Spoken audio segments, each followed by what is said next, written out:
Leanne as the narrator, and I don't really have a British accent.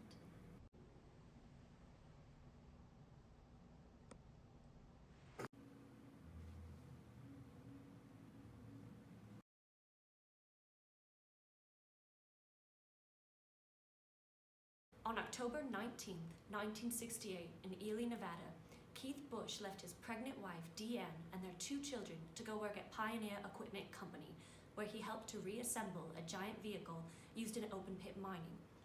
While the crew was reassembling the giant vehicle, one of the eye bolts on the electrical control cabin broke, causing the cabin to drop and strike Keith on the head, crushing his skull.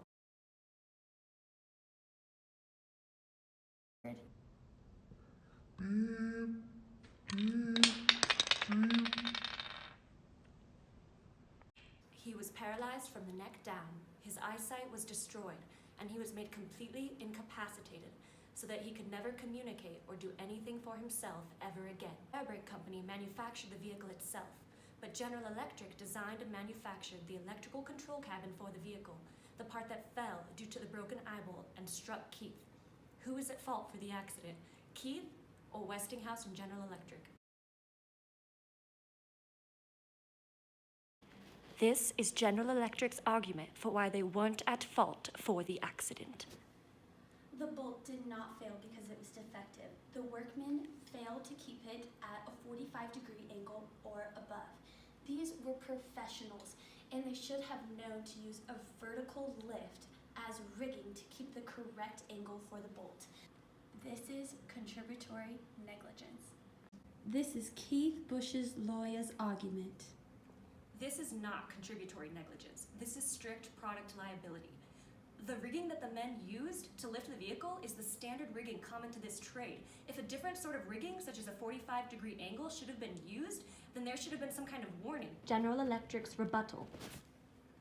What was Keith doing under the rigging anyways? It sounds like he was in the wrong place at the wrong time.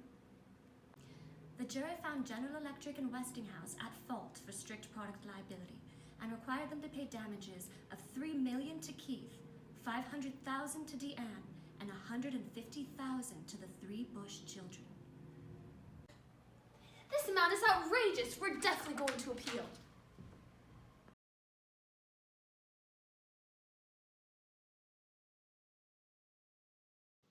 Why are you appealing?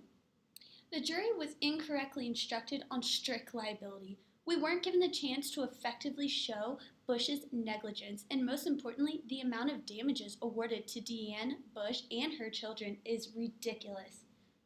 Bush could not have been liable for contributory negligence because you did not put a warning on your vehicle, now did you?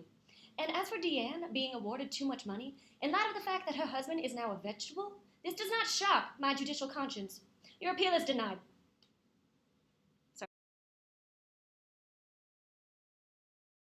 How do you feel about the outcome of the case? To be honest, this is an incident that should have never occurred. There's no excuse for this incident to happen on projects as big as this.